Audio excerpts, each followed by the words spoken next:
Antas salam wa minkas salam, salim lana ila subulis salam. Astaghfirullah, astaghfirullah, astaghfirullah. Assalamualaikum warahmatullahi wabarakatuh. Bismillahirrahmanirrahim. Bismillahil qudusis salam. Bismillahil adidil hakim. Wassalatu wassalam ala sayyidina wa nabina Muhammad wa ala alihi wa sahbihi ajmain.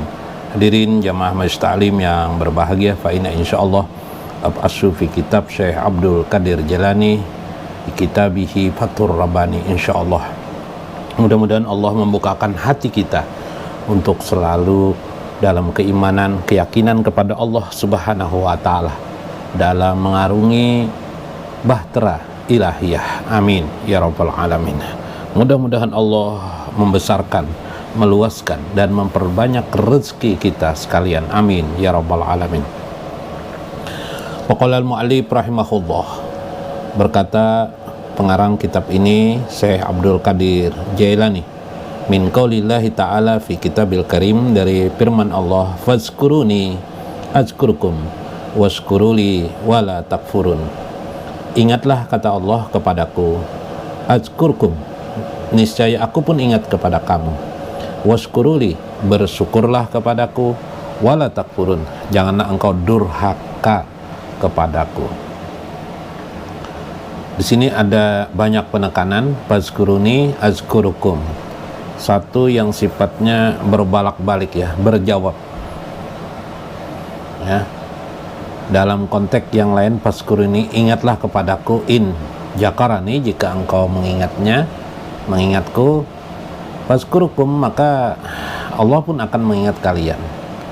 Jadi dalam konteks ini konsepnya adalah kita yang memulai mengingat Allah, meskipun konsep itu memulai ini adalah sebagai bukti kehambaan kita, meskipun apa yang kita lakukan ini semata-mata karena adanya dorongan Allah Subhanahu wa taala untuk mengingatnya. Jadi ayat ini menantang kepada kita untuk memulai mengingat kepada Allah Subhanahu wa taala, baik di tempat sunyi maupun di tempat orang banyak, baik pada malam maupun siang, tidak ada pengejauhan tahan waktu di dalamnya. Wala takfurun, waskuruli, bersyukurlah kepadaku, wala takfurun. Kita lihat bagaimana Tuan Syekh Abdul Qadir Jalani menjelaskan begini, walazimu zikro, maka hendaklah engkau lazimkan zikir itu kepada Allah, melazimkan. Wa kaifa lazimuhu fi zikri, bagaimana melazimkan zikir itu fi indillah, pada sisi Allah dalam kehidupan kita. Bagaimana kita bisa melakukannya? Apa yang bisa lakukannya? Lahu toma'an, zikir itu bagaimana engkau jadikan sebagai toma'an, sebagai makanan bagi kamu. Tentu maknanya sini banyak bias, tapi maksud toma'an di sini adalah pengertiannya sesuatu yang kita anggap butuhkan.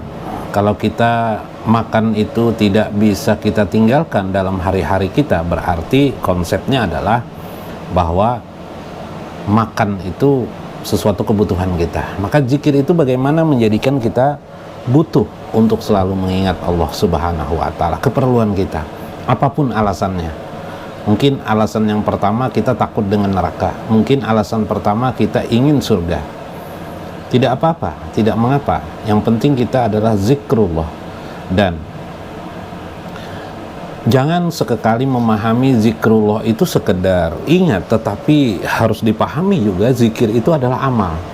Makanya beberapa waktu yang lewat kita sampaikan, fa inna zikru, sesungguhnya zikir itu amalun bi ahlil ma'rifah, adalah kebiasaan amal bagi para ahli ma'rifah, wa ta'amuhum, dan menjadi makanan bagi mereka fi kullil ahwal, dalam setiap keadaan dan waktu. Ini kehebatan orang-orang ahli ma'rifatullah.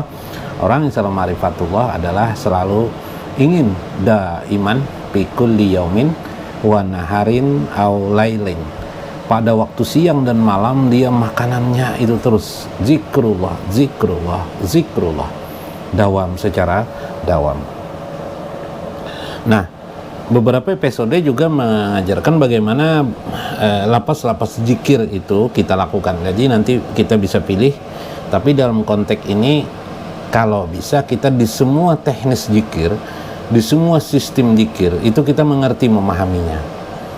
Bagaimana zikir lisan, bagaimana zikir al-qalbu, bagaimana zikir an-nafs, zikir diri, bagaimana zikir ruh, bagaimana zikir ruh itu bisa kita lakukan, bagaimana zikir yang disebut dengan zikir yang ada yang lebih tersembunyi lagi, zikir khafi kita bisa lakukan, sehingga di setiap keadaan kita selalu ingat kepada Allah. Pada saat mulut kita tidak bisa, hati kita tidak bisa, kita menggunakan zikir an-nafs.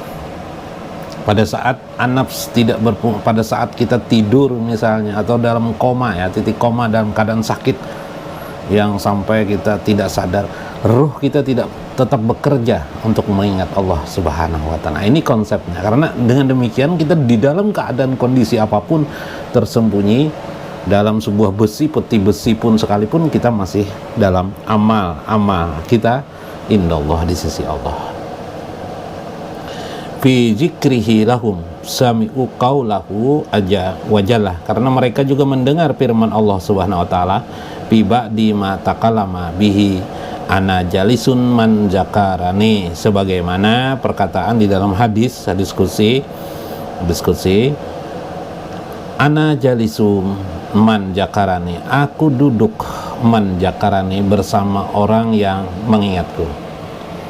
Jadi Allah bahasa hari-harinya dalam konteks lain, Allah hadir pada saat kita mengingat Allah. Kalau Allah hadir 5 aja. Kenapa? Zikran fi qalbina ila ghairillah. Kenapa juga masih hati kita, pandangan hati kita pada saat kita berzikir, kita masih lengah kepada Allah Subhanahu wa Ta'ala. Kan aneh.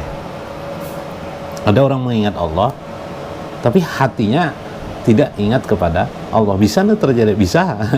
Bisa. Karena pikirannya sana kemari ya. Mungkin pikirannya teringat apa misalnya, sesuatu yang sifatnya menggodanya, lalu dia terbius untuk ingat terus.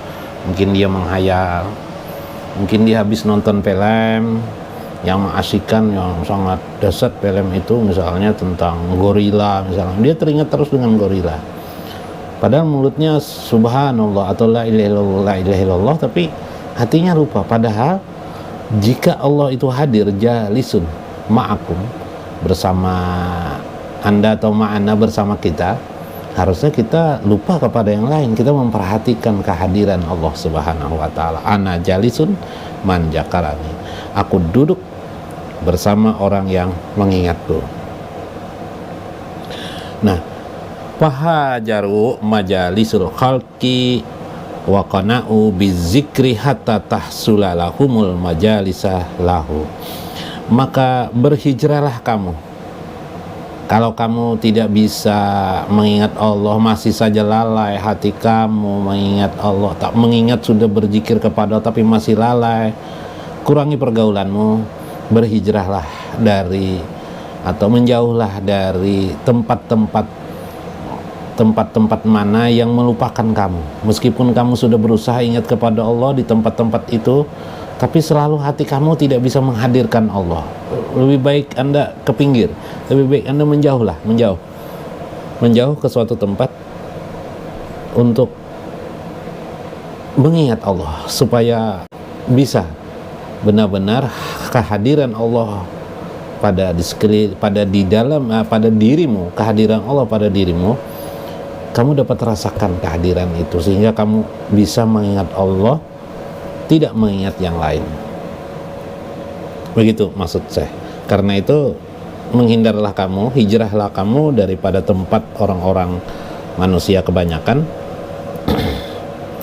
Bagaimana caranya? Wa qana'u bizikri, maka kamu bisa berusaha untuk menetapkan hatimu, melandaikan jiwamu, perasaanmu mengingat Allah Subhanahu wa Ta'ala, hatta tahsulalahumul majalisahu lahu, sehingga engkau mempunyai majelis sendiri. Majelis kamu itu ialah kamu duduk bersama Allah Subhanahu wa Ta'ala. Indah kan? Bersama Allah. Jadi duduk bersama Allah. Jadi kita ini bagaimana kita bisa duduk bersama Allah? Duduk bersama Allah, ya tadi artinya duduk bersama Allah, di mana kita dapat memperhatikan kehadiran Allah Subhanahu wa Ta'ala. Wa kaifa hadratullah fi indana, bagaimana kehadiran Allah itu bisa kita pahami di sisi kita.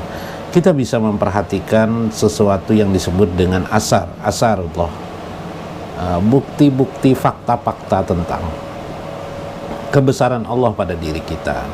Kita mulai memperhatikan, mata kita bisa melihat, telinga kita bisa mendengar.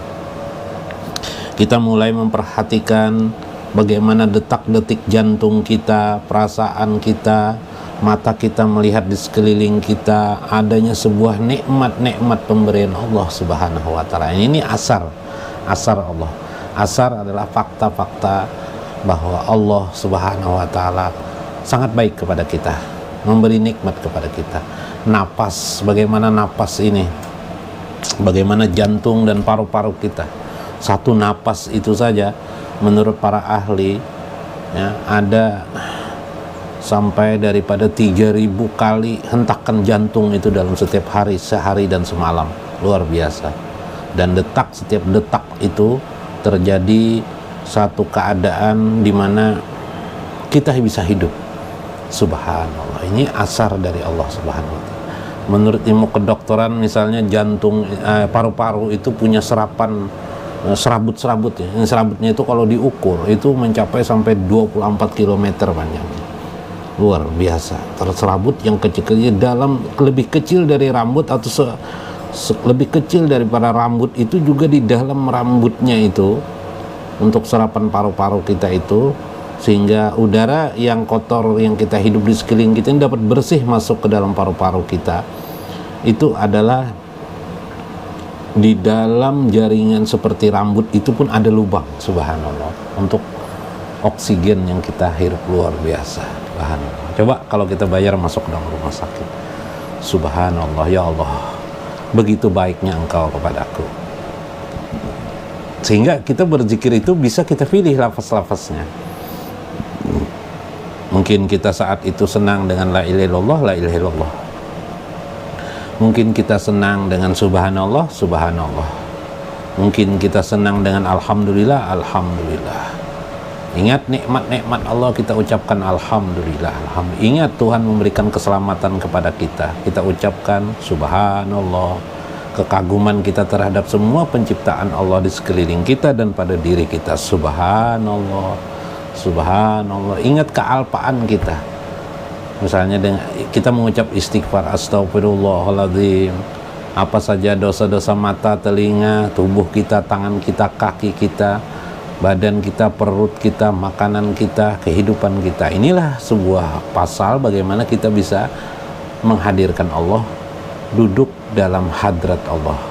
Konsep duduk hadrat Allah, duduk di hadrat Allah.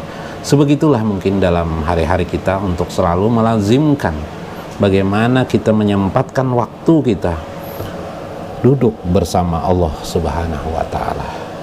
Mudah-mudahan dengan konsep ini,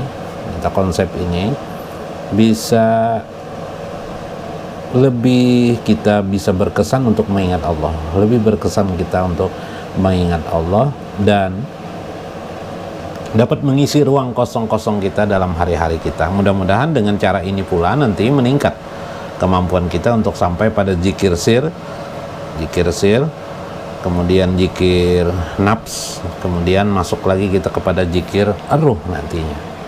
Nah, karena memang macam-macam zikir yang saya sebutkan tadi itu memang memerlukan tahapan yang tidak bisa kita meloncat langsung kepada zikir sir, langsung kepada zikir apa misalnya zikir ruh. Kenapa? Karena kita perlu tahapan supaya melandaikan kemampuan otak kita, karena kita memulai dasar otak dan basirah hati kita, sehingga terjadi muwafaqah bainahum, di antara mereka, sehingga terciptalah zikir-zikir yang saya sebut terakhir itu.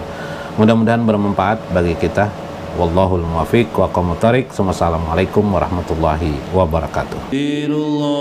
astaghfirullah, astaghfirullah.